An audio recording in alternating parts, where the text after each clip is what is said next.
بسم اللہ الرحمن الرحیم۔ السلام علیکم۔ میں اور آپ چینل میں آپ کو خوش آمدید۔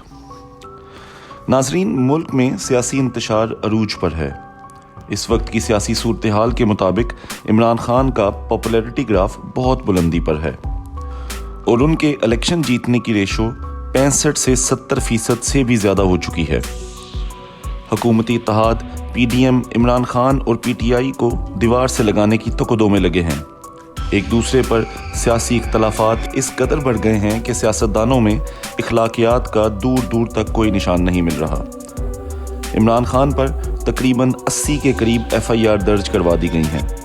حکومتی اتحاد ہر وقت اس طاق میں بیٹھے ہیں کہ کسی طرح بھی عمران خان کو حراست میں لے کر اس کی سیاسی شہرت کو نقصان پہنچایا جائے۔ آج کل عمران خان ملکی سیاست میں مرکز نگاہ بنے ہوئے ہیں۔ نظر آتا ہے کہ عمران خان کا مقابلہ نہ صرف سیاستدانوں، بیوروکریسی بلکہ اسٹیبلشمنٹ سے بھی چل رہا ہے۔ ہمارے ملک میں سیاستدانوں کا ایک دوسرے کے مقابلے میں آخری حدوں تک گر جانا ایک نارمل سی بات ہے۔ الزام تراشیوں کا یہ سلسلہ سیاسی مخالفت میں عروج پر چڑھ جاتا ہے۔ ایک دوسرے کو نیچا دکھانے کے لیے ذاتی حملوں میں اخلاقی پستیوں کو چھو جانا عام سی بات ہو چلی ہے۔ ایک دوسرے پر کرپشن کے الزام لگائے جاتے ہیں۔ اگر کرپشن کے الزامات نہ مل پائیں تو ذاتی حملوں میں تیزی کر دی جاتی ہے۔ آج کے دور میں بھی ہر طرف ایک دوسرے کی کردار کشی عام ہو چلی ہے۔ آج اس ساری سیاسی چپکلش کو دیکھتے ہوئے تاریخ کے کچھ سیاہ باب سامنے آنے لگے ہیں۔ آج اس تحریر میں میں اور آپ جاننے کی کوشش کریں گے کہ کس طرح ہم نے اپنے 76 سالہ دور میں اپنی گندی سیاست چمکانے کے لیے کیسے کیسے ہیروں کی ناقدری کروا لی۔ قائد اعظم کی وفات کے بعد فاطمہ جناح نے اپنی ساری توجہ وطن عزیز کی تعمیر و ترقی کے لیے وقف کر دی، تاہم 1964 تک وہ عملی سیاست سے دور رہیں۔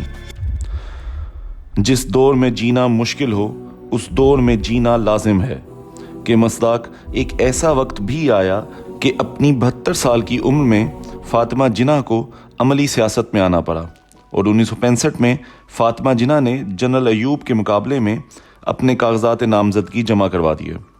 یہاں ایک بات قابل غور ہے کہ ان کے نامینیشن پیپرز جمع کروانے والا شیخ مجیب الرحمان تھا۔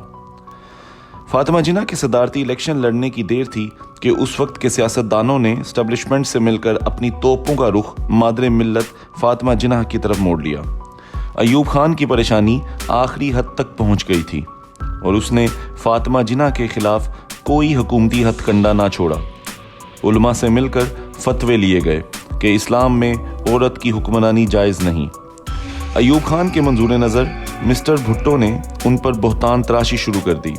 اپنی سیاست چمکانے کے لیے بھٹو صاحب کی اخلاقی گراوٹ اتنی زیادہ تھی کہ ایک بار تقریر میں قوم کی ماں کہے جانے والی فاطمہ جناح کو زومانی جملوں میں یہ تک کہہ دیا کہ مس فاطمہ آخر اکیلی کیوں رہتی ہیں۔ اس وقت کچھ غیر ملکی صحافی پاکستان کے دورے پر تھے جو بھٹو کی یہ بات سن کر نہایت حیرت اور افسوس سے کہنے لگے کہ یہ کیسی قوم ہے جو اس عورت پر بہتان لگا رہی ہے جس کو یہ مادر ملت کہتی ہے۔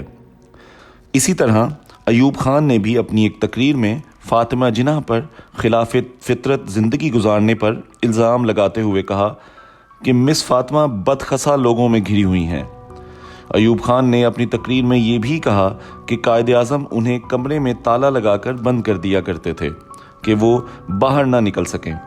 یعنی اس صدارتی الیکشن میں فاطمہ جناح کی کردار کشی کے لیے ہر حد عبور کر دی گئی۔ گجرانوالہ کے ایک سیاستدان جس کا نام غلام دستگیر تھا، جو آج کل کی حکومت میں شامل نون لیگ کے منسٹر خرم دستگیر کے والد تھے، نے ایک کتیا کے گلے میں لالٹین ڈال کر گلیوں میں گھمانا شروع کر دیا۔ یاد رہے کہ فاطمہ جناح کا انتخابی نشان لالٹین تھا۔ اس کے برعکس فاطمہ جناح نے اپنی الیکشن مہم کے دوران مشرقی پاکستان کا دورہ کیا۔ بنگالیوں نے ان کا والہانہ استقبال کیا۔ اس وقت کی عوامی لیگ کے لیڈر شیخ مجیب الرحمان ہر جلسے میں ان کے ساتھ ساتھ رہے۔ 1965 کے صدارتی الیکشن کی ایک اور خاص بات یہ تھی کہ اس میں عوام کو براہ راست ووٹ دینے سے دور رکھا گیا تھا۔